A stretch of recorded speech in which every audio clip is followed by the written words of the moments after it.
سبب هوى منهم أو أن النص أو من النص غير محكم؟ تفضل. اللهم صل على محمد وآل محمد الأم والمهدين وسلم تسليما. سألت عن الوصية لماذا لم يؤمنوا بها؟ الوصية لم يردوها ولكنهم اختلفوا في المصداق. هذا الأمر الأول.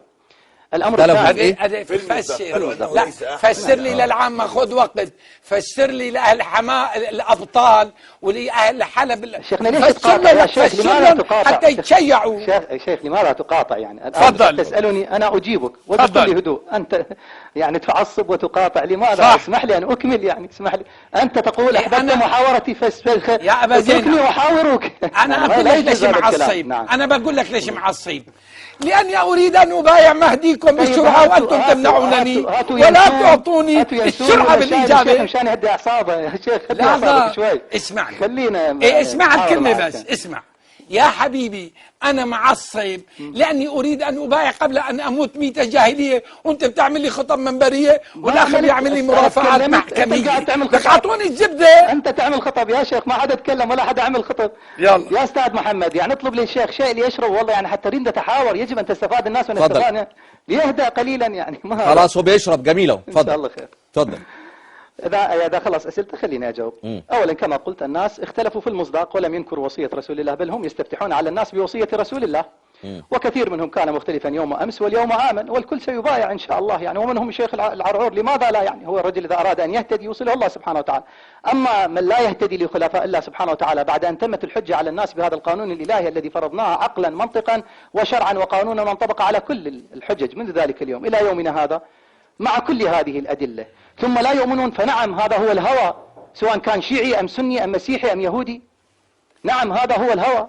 طيب يا شيخ صفاء، يعني أنت تقول هذا هو الهوى الذي يحكمنا في ديننا، ليس العقل فقط، إنما هو قرآن ربنا وسنة نبينا الصحيح. وأعطيتك أدلة من القرآن يا شيخنا بعد إذن حضرتك.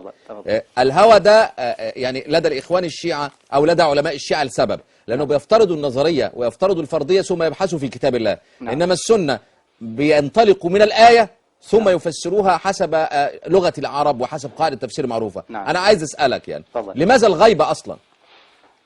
لماذا الغيبة أصلا؟ نعم تفضل. لماذا الله سبحانه وتعالى غائب عنك ولا يراك وجهك؟ أعوذ بالله. نعم إذا تسأل هذه حكمة الله سبحانه وتعالى. نعم وأنا أعوذ بالله كذلك أن تقول لماذا تغيب يا إمام؟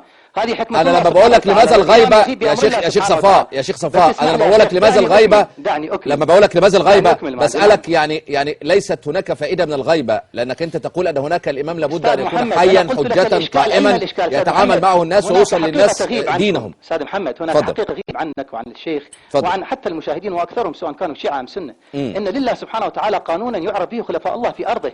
هذا القانون لطالما عدناه وكررناه. أولا وصية أو نص، ثانيا علم، ثالثا الدعوة لحاكمية الله سبحانه وتعالى، وهذا استقيناه من القرآن يا شيخ أبا زينب. ثم بعد ذلك أردنا أن نوضع لكل الأمر، ضربنا الأمر مثال. يا شيخ خلينا أبا زينب وافقناك على القانون أو نقاطع يا أبا زينب بس اسمعني. هونوا عليكم. اسمعني.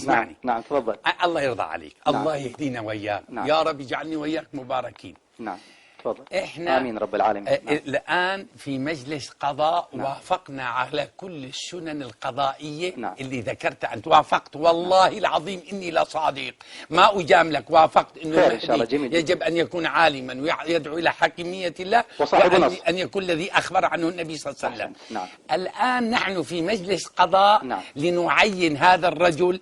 أهو محمد بن عبد الله اللي خرج قبل أنت تعينه شيخنا، هو يقول هو يصدع بالأمر كما صدع رسول الله، كما صدع عيسى. طيب أعطينا إياه. من اللي أعطينا إياه الآن يعني لأنه ما موجود. لا تجب عليك أنت السند منك إليه. شيخنا أنت من أهل الشام. طيب انتهت المسألة. أبا زينب انتهت المسألة. كيف تعرفت عليه؟ عرفنا عليه. كيف تعرفت عليه؟ عرفني عليه. جميل جدا. يلا تفضل. جميل جدا. عرفته من خلال كتاباته. أيوة. ثم سألت، نعم وجدت له كتابا، ثم بعد ذلك سألت قالوا له موقع، قرأت الموقع وقال أنا صاحب الوصية، أنا الذي ذكرني رسول الله في وصيته، فوالله العلي العظيم. اسمع لي شيخ. اسم الموقع ايه يا شيخ أبو صفاء؟ اسم الموقع ايه عشان الناس تدخل على الانترنت؟ المهديون.com اعتقد، هو المهديون.org www.المهديون.com. المهديون عند الشيخ عبد العالي يعطيكم اياه. الموقع اسمه ايه؟ موقع أنصار الإمام المهدي. بس اسمح لي خليني أكمل. لا لحظة. www.المهديون. أبا زينب وصلنا يا رجل الحمد لله. شيخ خليني اكمل. اصبر بس اسمعني خليني اكمل والله ما وصلنا لشو؟ لحظة وصلنا للنتيجة خلاص. شو هي؟ الآن هو الآن موجود ويدعو. نعم. أنت رأيته عم بس قرأت عنه. بفضل الله سبحانه وتعالى التقيت به وعشت معه فترة طويلة. الله سبحانه أكبر. وتعالى وقد وجدت فيه ما قرأت عن علي ووجدت فيه ما قرأت عن محمد وعن آل بيت محمد. ممتاز. اصبر. بالدين تتبرع. نعم. اصبر. رغم عنف الكبير والصغير. نعم. ورغم عنف اللي في القناة وخارج القناة. نعم. تعلن هو رجل شجاع ولا جبان؟ شجاع. شجاع. نعم. تعلن نعم. قناة صفا. نعم. عن اتصال هاتفي. نعم. غدا من المهدي. نعم. والشريحة من حسابي. أكثر من كده خلاص يا شيخ صفاء. انتهت قضية. خير إن شاء الله. جميل جدا جميل جدا. أستاذ محمد ممكن أتحدث؟ أستاذ محمد وبعدين أتحدث يعني لحد الآن ما اكتملت عندي فكرة. ما اكتملت عندي فكرة. أستاذ محمد تفضل. هل إذا اتصل شخص وقال أنا هو؟ نعم. لا سوف نثق في كلامه من خلالكم، فأنتم وكلاء له يا شيخ صفاء. نعم. لأكمل أخي الكريم. لأكمل. أولا رسول الله وجبت حجته على كل الخلق طالما أن هناك من رأوه ونقلوا. الشيخ في ذلك الزمان لو كان في الشام ولم يلتقي برسول الله وجاءته الدعوة من الدعاة من رسول الله إلى الشام، هل يقول إني لم أره لهذا السبب لن أؤمن برسول الله؟ هو الحال يعني هو كان في وحي يعني في وحي حضرتك على الإمام المهدي؟ وهنا القياس باطل برضه. محمد ما دخل الوحي. يا شيخ رسول الله كان الناس تؤمن به لما يروا، لأن هم عارفين إنه في وحي من السماء انقطع هذا الوحي. سؤالي بس دلوقتي يا شيخ صفاء، سؤالي بعد إذن حضرتك، سؤالي أصل أنت حضرتك لما بقول لك لماذا الغيبة قلت لي الله لماذا غائب؟ هل تقول أن صفات المهدي هي صفات الله من حيث القدرة وعلم الغيب والهيمنة على البشر؟ أخي ما دخل هذا الموضوع، نتحدث الآن عن المفهوم. عشان ما فوتش بس النقطة دي يا شيخ صفاء. الذي ورد عندكم في روايات. أنا مش عايز أدخل معاك في المناظرة، بس أنا برد عليك. يعني أنا قلت لك لماذا الغيبة، قلت لي لماذا الله غائب، فقلت لك أعوذ بالله، فأنت استغربت من هذا الاستنكار مني. نعم. أنا قلت أعوذ بالله لسبب، لأن كونك تقول الله غائب إذا المهدي له نفس صفات الله من حيث القدرة ومن حيث الخلق ومن حيث الرزق ومن حيث غير ذلك. هذا من المهدي عليك أن تستغرب من الله. لماذا؟ لأن المهدي هو خليفة الله سبحانه وتعالى وغيبته بأمر الله سبحانه وتعالى. صحيح. فأنت إنما تعترض على حكمة الله وعلى أمر الله وليس على الإمام المهدي. عليك أن تعلم أخي الفاضل، أولا يجب أن نرى المفهوم، نتفق على المفهوم، نتفق على الكلمة السواء بيننا. واليوم الشيخ العرعور يعني جميل وهادئ وهو قال أنه يحب الحوار معي، لنتفق على هذه الكلمة السواء حتى يجتمع عليها المسلمون. أيها المسلمون، ألا يوجد عندكم عن رسول الله قال وذكر شابا ثم قال فإذا رأيتموه فبايعوه فإنه خليفة المهدي، وفي روايات أخرى فأتوه حبوا على الثلج فإنه خليفة الله المهدي. طيب هذا خليفة الله المهدي وخليفة الله سبحانه وتعالى يمتاز بنفس القانون الذي يمتاز به آدم، ثم بعد ذلك وصولا بكل الأنبياء والمرسلين إلى محمد، فحق المهدي عليكم كحق محمد وبقية الأنبياء والمرسلين عليكم. كيف تعرفونه والحال إن من أنكر محمد ولم يؤمن بمحمد مثواه النار، فالمهدي كذلك وكذا يأمرونكم أتوه ولو حبوا على الثلج. هل عندكم منهاج لمعرفته؟ إذا لم يكن عندكم منهاج، وهذا الواضح من خلال هذه المناظرة ومن غيرها، لا بأس رب ناقل علم إلى من هو أعلم منه.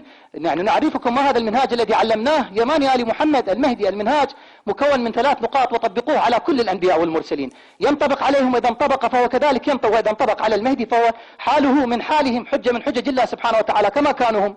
المهدي صاحب نص أو وصية كما كل الأنبياء والمرسلين، المهدي صاحب علم كما كان كل الأنبياء والمرسلين، والله سبحانه وتعالى يشهد لهم بكتابه.